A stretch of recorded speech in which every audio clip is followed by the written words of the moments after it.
Welcome to Shri Rajiv Gandhi IAS academy. Friends, இந்த வீடியோவில் August 23 மற்றும் 24 தேதிக்கான கரண்ட் அஃபேர்ஸ் எல்லாமே பார்க்க போகிறோம். சரி, வாங்க பார்க்கலாம். ஃப்ரெண்ட்ஸ், இந்த வீடியோ நோட்ஸ் எல்லாமே கீழே பிடிஎஃபாக டிஸ்கிரிப்ஷனில் கொடுத்துருக்கோம். அது எல்லாமே கிளிக் பண்ணி டவுன்லோட் பண்ணிச்சிங்க. அப்புறம் நம்ம டெலிகிராம் குரூப் லிங்க்மே கீழே டிஸ்கிரிப்ஷனில் கொடுத்துருக்கோம். அதுலேயுமே கிளிக் பண்ணி ஜாயின் பண்ணிங்க. நம்முடைய டெலிகிராம் குரூப்பில் டெய்லியுமே கரண்ட் அஃபேர்ஸ் குவிசஸ் கண்டு வரும். நீங்களுமே ஜாயின் பண்ணி அட்டன் பண்ணிக்கலாம். ஓகே, சரி வாங்க பார்க்கலாம். ஃபஸ்ட்டு, இந்தியாவுக்கு வெளியே மிக உயரமான ஹனுமன் சிலை எங்கு நிறுவப்பட்டது? இதற்கான ஆன்சர் அமெரிக்கா. இப்போ பார்த்தீங்க அப்படின்னா அமெரிக்காவுடைய டெக்சாஸ் மாகாணத்தில் தான் இதை நிறுவியிருக்காங்க. இதற்கு பேர் ஒன்றிணைப்பு சிலை அப்படிங்கிறது. ஏன் அப்படின்னா ஹனுமன் அவர்கள் சீதா மற்றும் ராமன் இவங்க 2 பேரையுமே இணைக்கிறதுக்கு உதவி பண்ணாங்கல்ல, அதற்காக தான் இவங்களுக்கு, அதாவது இந்த சிலைக்கு ஒன்றிணைப்பு சிலை அப்படின்ற மாதிரி பேர் வைத்திருக்காங்க. இது 90 அடி உயரம் கொண்டது. அப்புறம் வெண்கலத்தினால தான் இந்த சிலையை உருவாக்கியிருக்காங்க. அமெரிக்காவுடைய 3வது உயரமான சிலை இதுதான். முதல் உயரமான சிலை எது அப்படின்னா ஸ்டேச்சு ஆஃப் லிபர்ட்டி அப்படின்னு சொல்லுவாங்கல்ல, சுதந்திர தேவி சிலை, அதுதான் இது. இந்த பிக்சரில் நீங்கள் பார்க்குறீங்கல்ல, இதுதான். இது பார்த்தீங்கன்னா 151 அடி உயரம் கொண்டது. அடுத்தது அமெரிக்காவுடைய 2வது உயரமானது எது அப்படின்னா பெகாசஸ் மற்றும் டிராகன் சிலை அப்படிங்கிற சிலை தான். இதில் பெகாசஸ் அப்படிங்கிறது இந்த குதிரை மாதிரி இருக்குது, அதில் ரெக்கை இருக்குல்ல, இதை தான் பெகாசஸ் அப்படின்னு சொல்லுவாங்க. அடுத்து இந்த இடத்துல பாருங்கள், ஒரு டிராகன் இருக்குது. ஓகேவா? இது 110 அடி உயரம் கொண்டது. இப்போது இந்த ஒன்றிணைப்பு சிலை, இந்த அனுமன் அவர்களுடைய இந்த ஒன்றிணைப்பு சிலை பார்த்தீங்க அப்படின்னா 3வது உயரமான சிலையாக இருக்குது. இப்போ உங்களுக்கான கேள்வி, உலகத்துடைய மிக உயரமான சிலை எது, அது எங்கே இருக்குது, அதோடைய பேர் என்ன அப்படிங்கிறது உங்களுக்கு தெரியும்னா கமெண்ட்ஸில் சொல்லுங்கள். அடுத்தது, எந்த ஆண்டு தலிபான் அமைப்பு ஆப்கானிஸ்தானில் ஆட்சியை பிடித்தது?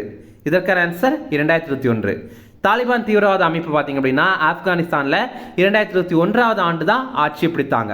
அப்போலேருந்து பார்த்தீங்கன்னா ஆப்கானிஸ்தான் ரொம்பவே வீழ்ச்சி அடைஞ்சிட்டே இருக்குது. அதாவது அமைதி குறியீடில் அதுதான் கடைசியாக இருக்குது. அதுக்கப்புறம் பொருளாதாரம் ரொம்பவே பின்தங்கி இருக்குது. இந்த மாதிரி நிறைய விஷயங்கள்ல அது பின்னடைந்து தான் இருக்குது. ஓகேவா? இப்போ பாருங்கள், ஆப்கானிஸ்தானில் தாலிபான் அமைப்பு ஆட்சியை பிடித்ததுக்கப்புறம் அங்கே பெண்கள் கல்வி பெயறதுக்கு தடை விதிச்சிருந்தாங்க. அது மட்டும் இல்லாமல் பெண்கள் வேலைக்கு செல்றதுக்கும் தடை விதிச்சிருந்தாங்க. அடுத்தது, பெண்கள் மட்டும் கிடையாது, சிறுமிகள் கூட கல்வி கற்கிறதுக்கு அதுக்கப்புறம் தடை விதிச்சிருந்தாங்க. அடுத்தது, பெண்கள் விமானங்களில் பயணிக்கிறதுக்கு தடை விதிச்சிருந்தாங்க. அடுத்தது, பெண்கள் வெளியில் செல்லும்போது முகம் உள்பட உடல் முழுவதுமே மறைக்கக்கூடிய உடை வகையை தான் அவங்க அணியணும் அப்படின்ற மாதிரி சொல்லியிருந்தாங்க. அடுத்து பார்த்தீங்கன்னா ஆண்கள் துணை இல்லாமல் பெண்கள் வெளியில் செல்றதுக்கு தடை வச்சுருந்தாங்க. இந்த ஆண்கள் அப்படிங்கிறது அவங்க குடும்பத்தை சேர்ந்த ஆண்களாக தான் இருக்கணும் அப்படிங்கிறதுக்கும் ஒரு கண்டிஷன் போட்டிருந்தாங்க. இப்போ பார்த்தீங்க அப்படின்னா பொதுவெளியில் பெண்கள் சத்தமாக பேசக்கூடாது மற்றும் பாடக்கூடாது, இந்த மாதிரியெல்லாம் தடை வச்சுருக்காங்க. அடுத்தது, வோலோதிமிர் செலன்ஸ்கி எந்த நாட்டின் அதிபர்? இதற்கான ஆன்சர் உக்ரைன். இப்போது உக்ரைனுடைய அதிபரான வோலோதிமிர் செலன்ஸ்கியை நம்முடைய பிரதமர் நரேந்திர மோடி சந்தித்திருக்காரு. உக்ரைனுடைய தலைநகரான கீவில் தான் சந்திச்சிருக்காரு. உக்ரைன் நாட்டிற்கு சென்ற முதல் இந்திய பிரதமர் யார் அப்படின்னா நம்முடைய பிரதமர் மோடி. ஓகே, இப்போது இந்த சந்திப்பில் 2 நாடுகளுக்கு இடையில் 4 ஒப்பந்தங்கள் கையெழுத்தாயிருந்தது.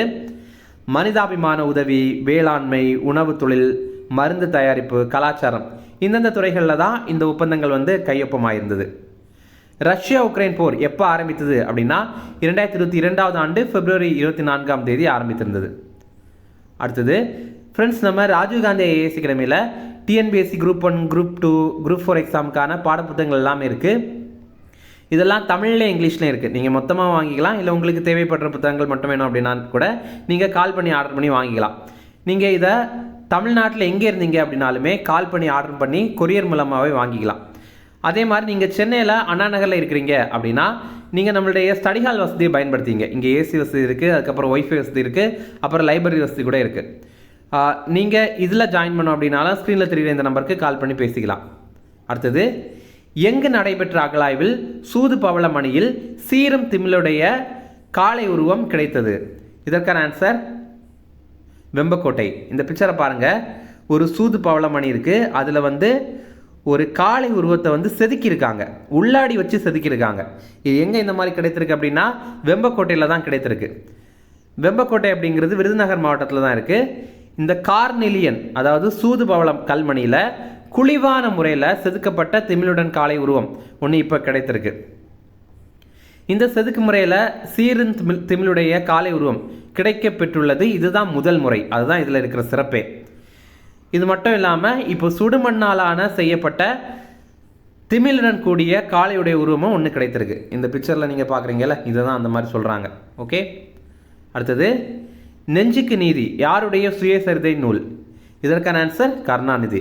இதில் பாருங்கள், நம்முடைய முன்னாள் முதல்வர் கருணாநிதி அவர்களுடைய சுயசரிதை நூல் தான் நெஞ்சுக்கு நீதி அப்படிங்கிறது. இதே பேரில் ரீசெண்டாக உதயநிதி ஸ்டாலின் அவர்கள் வந்து ஒரு திரைப்படம் நடித்திருந்தார். அதனால் நெஞ்சுக்கு நீதி அப்படிங்கிறது உதயநிதி ஸ்டாலின் அவர்களுடைய சுயசரிதை அப்படின்னு தப்பாக நினைக்க வேண்டாம். ஓகேவா? இப்போ பாருங்கள், நம்முடைய முதல்வர் ஸ்டாலின் இப்போ என்ன சொல்லியிருக்காரு அப்படின்னா, கருணாநிதி அவர்களுடைய நூல்கள் அனைத்தையுமே நாட்டுடைமை ஆக்கப்படும் அப்படின்னு சொல்லியிருக்காரு. இப்போது ஒரு நூலை நாட்டுடைமை ஆக்கிட்டாங்க அப்படின்னா யார் வேணாலும் அதை பதிப்பிக்கலாம். ஓகேவா? இதில் என்ன நன்மை அப்படின்னா, இதன் மூலமாக அந்த நூல் நிறைய பேருக்கு போய் சேரும்ல, அதுதான் இதில் இருக்கிற நன்மையே. இப்போது கருணாநிதி அவர்களுடைய புகழ்பெற்ற நூல்கள் எதெல்லாம் அப்படின்னா, குறள் ஓவியம், சங்கத்தமிழ், திருக்குறள் கலைஞர் உரை, தொல்காப்பிய பூங்கா, இதெல்லாம் இன்னும் நிறைய புத்தகங்கள் அவர் எழுதியிருக்காரு. அவர் தொடங்கின இதழ் வந்து முரசொலி அப்படிங்கிறது. அவர் முதலாக வசனம் எழுதிய திரைப்படம் எது அப்படின்னா ராஜகுமாரி அப்படிங்கிற திரைப்படம். அடுத்தது, தற்போது காலமான உலகின் வயதான நபர் யார்? இதற்கான ஆன்சர் மரியா பிரானியாஸ் மொரேரோ. இப்போ பார்த்தீங்க அப்படின்னா மரியா பிரானியாஸ் மொரேரோ அப்படிங்கிறவங்க பிரான்ஸ் நாட்டை சேர்ந்தவங்க. இவங்களுக்கு 117 வயது ஆகுது. இப்போ இவங்க மரணம் அடைந்துட்டாங்க. இவங்க தான் இப்போதைக்கு உலகத்திலேயே ரொம்ப வயதானவங்களாக இருந்தாங்க. அவங்க இப்போ இறந்துட்டாங்க. அதனால அடுத்தது உலகத்துடைய மிக வயதானவராக இப்போ இருக்கிறவங்க யார் அப்படின்னா டோமிகோ இட்டூகா அப்படிங்கிறவங்க. இவங்களுக்கு இப்போ 116 வயது ஆகுது. இவங்க ஜப்பானை சேர்ந்தவங்க. இல்லை என்ன அப்படின்னா இவங்க 2 பேருமே பெண்கள் தான். ஓகேவா?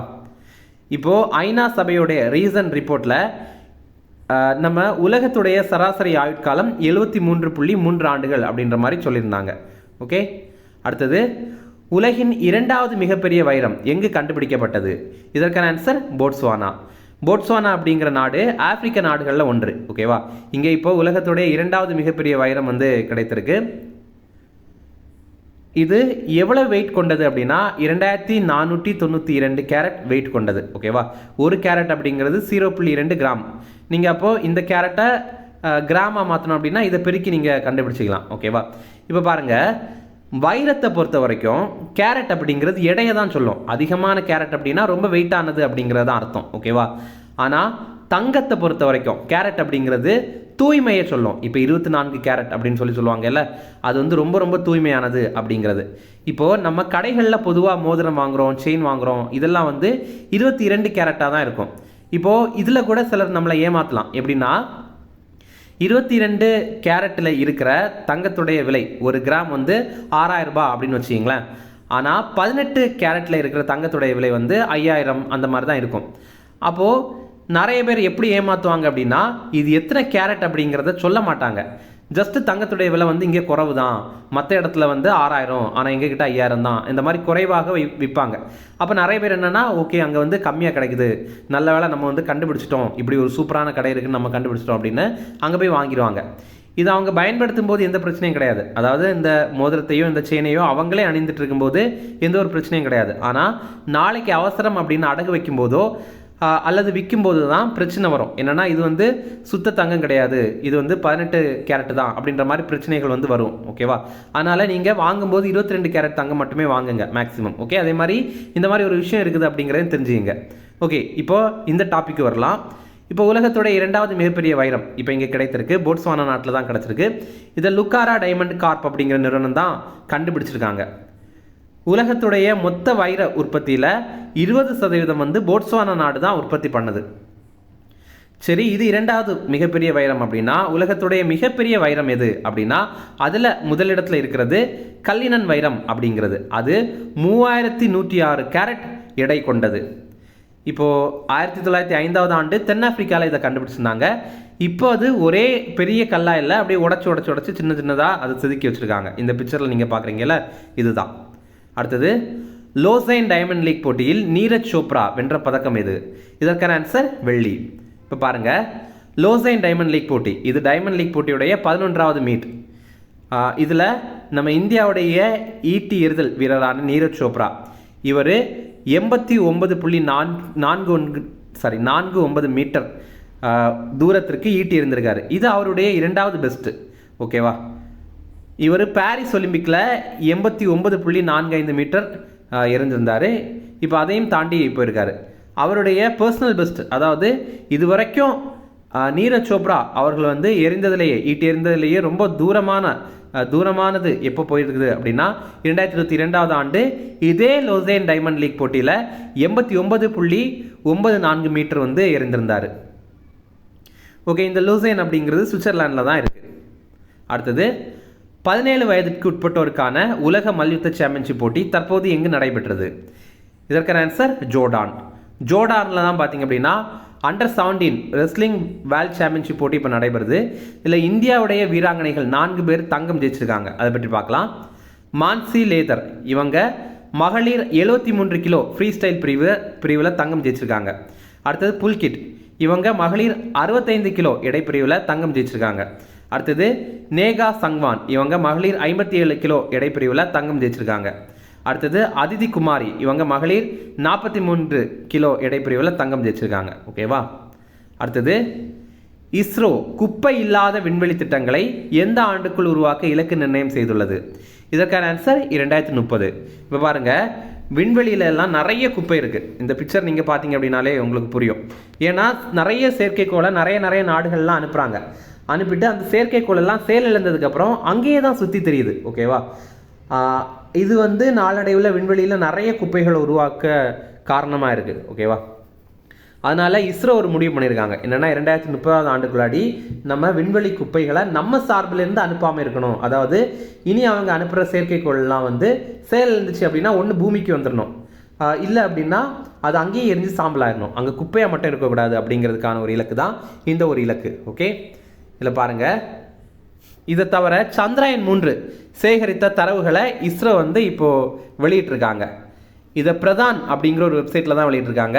இதை யார் வேணாலும் டவுன்லோட் பண்ணி அந்த டேட்டாலாம் நம்ம தெரிஞ்சு இந்த மாதிரியெல்லாம் இருக்கா, ஓஹோ இந்த மாதிரியெல்லாம் நிலவில் இந்த மாதிரிலாம் இருக்கா அப்படிங்கிறதெல்லாம் நம்ம தெரிஞ்சுக்கலாம். ஓகேவா? இந்த வெப்சைட்டுடைய பேர் பிரதான் அப்படிங்கிறது. பிரதானுடைய விரிவாக்கம் policy based data retrieval analytics dissemination and notification system அப்படிங்கிறது. தமிழில் கொள்கை அடிப்படையிலான தரவுகள் மீட்பு, பகுப்பாய்வு, பரப்புதல் மற்றும் அறிவிப்பு அமைப்பு அப்படிங்கிறது தான். இது ஒரு வெப்சைட். அந்த வெப்சைட்டில் தான் இதை வந்து வெளியிட்டிருக்காங்க. சரியா? இதில் மொத்தமாக இந்த சந்திராயன் 3 மூலமாக 5 சேகரிப்புகள் வந்து பண்ணியிருக்காங்க. விக்ரம் லேண்டர் மூலமாக 3 சேகரிப்புகள், அப்புறம் பிரக்யான் ரோவர் மூலமாக 2 சேகரிப்புகள். இதெல்லாம் டேட்டா ஒரு PDF இருக்கலாம், இல்லை அப்படின்னா வீடியோ ஃபைலாக இருக்கலாம். இதை பார்த்து நமக்கு வந்து சிலதெல்லாம் தெரிஞ்சுக்கலாம். ஓகேவா? இப்போது மாக்மா பெருங்கடல் கோட்பாடு அப்படிங்கிற ஒரு கோட்பாடு இருக்குது. இது வந்து நிலவு உருவான ஒரு கோட்பாடு. என்னென்னா நிலவு எப்படி உருவாகியிருக்கு அப்படின்னு ஒரு கோட்பாடு இருக்குது. அது என்னென்னா மேக்மா அப்படிங்கிற ஒரு பெருங்கடலில் இருந்து இந்த நிலவு உருவாகிச்சு, அதுக்கப்புறம் இது குளிர்ந்துட்டு அப்படி தான் இப்போ இருக்கிற நிலவு இருக்குது அப்படிங்கிற ஒரு கோட்பாடு இருக்குது. இப்போது இதை உறுதிப்படுத்துகிற ஆதாரங்களை அகமதாபாத்துடைய ஆராய்ச்சி நிறுவனத்தை சேர்ந்த விஞ்ஞானிகள் வந்து வழங்கியிருக்காங்க. இப்படி கூட இருக்கலாம் அப்படின்ற மாதிரி வந்து அதுக்கான ஆதாரங்களை வந்து வழங்கியிருக்காங்க. அது அவங்களுக்கு எப்படி இந்த ஆதாரங்கள் கிடைத்தது அப்படின்னா, இப்போ நம்ம பார்த்தோம்ல இந்த சந்திராயன் 3 ரிசர்ச் ஃபைண்டிங் எல்லாத்தையும் இந்த பிரதான் அப்படிங்கிற வெப்சைட்டில் ரிலீஸ் பண்ணாங்க அப்படின்னு, அதை வந்து இவங்க ஆராய்ச்சி பண்ணி தான் இந்த ஒரு முடிவுக்கு வந்திருக்காங்க. அடுத்தது சில ஷார்ட் நியூஸ் டிஃபரன்ஸ், அதையுமே பார்க்கலாம். இப்போ பட்டமளிப்பு விழாவிலெல்லாம் பார்த்திங்க அப்படின்னா கருப்பு துணி தான் வந்து நம்ம போட்டிருப்போம், கருப்பு தொப்பி வந்து போட்டிருப்போம். ஆனால் அதற்கு பதிலாக மத்திய சுகாதாரத்துறை அமைச்சகம் என்ன சொல்கிறாங்கன்னா, பட்டமளிப்பு விழாவில் இந்திய பாரம்பரிய உடையை வந்து வடிவமைக்கணும் அப்படின்ற மாதிரி கேட்டுக்கொண்டிருக்காங்க. ஏன்னா இப்போது இருக்கிறதெல்லாம் பிரிட்டனுடைய சிஸ்டம். ஓகேவா? இப்போ மத்திய சுகாதாரத்துறை அமைச்சகம் மருத்துவ கல்லூரிகளுக்கு இதற்கான அறிவுறுத்தல் வந்து வழங்கியிருக்காங்க. சுகாதார அமைச்சகத்திற்கு கீழே செயல்படுற அனைத்து மருத்துவ கல்வி நிறுவனங்களுக்கும் இதை அறிவுறுத்தியிருக்காங்க. அந்தந்த மாநிலங்கள் கலாச்சாரத்திற்கு ஏற்ப இந்த உடைகளை வடிவமைக்கணும் அப்படின்ற மாதிரி கேட்டுக்கொண்டிருக்காங்க.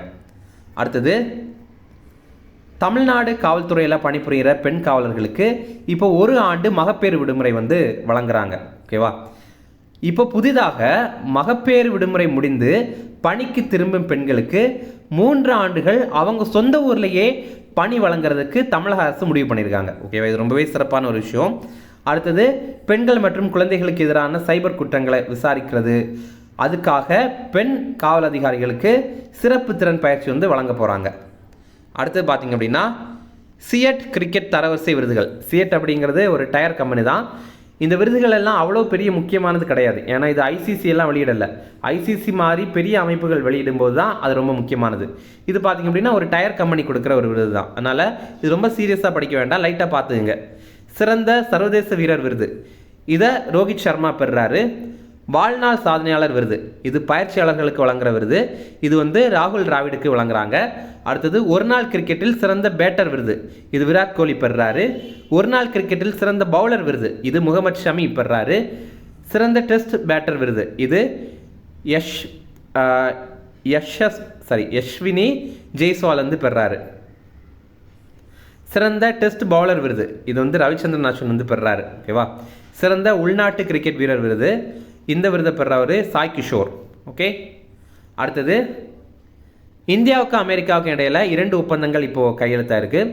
ஒன்று பாதுகாப்பு தளவாட ஒப்பந்தம், SOSA, அதாவது செக்யூரிட்டி ஆஃப் சப்ளைஸ் அரேஞ்ச்மெண்ட் அப்படிங்கிற ஒரு ஒப்பந்தம். அடுத்தது இன்னொரு ஒப்பந்தம் என்னென்னா ஒருங்கிணைப்பு அதிகாரிகளுக்கான பணி நியமனம், இதற்கான புரிந்துணர்வு ஒப்பந்தம். அதாவது இந்தியாவுக்கும் அமெரிக்காவுக்கும் இடையில் 2 நாடையும் ஒருங்கிணைக்கிறதுக்கு சில அதிகாரிகள் இருக்காங்க. இப்போ வெளியுறவு தூதர்கள்லாம் இருக்காங்கல்ல, இந்தியாவுக்கான அமெரிக்க தூதர், அமெரிக்காவுக்கான இந்திய தூதர், இந்த மாதிரி தூதர்கள் இருக்காங்க. இவங்க கீழே ஒர்க் பண்ணுற ஆஃபீஸஸ்லாம் இருக்காங்கல்ல, அவங்கள பணியமர்த்தணும் அப்படிங்கிறதுக்காக ஒரு புரிந்துணர்வு ஒப்பந்தம் தான் வந்து கையெழுத்து இப்போ போட்டிருக்காங்க.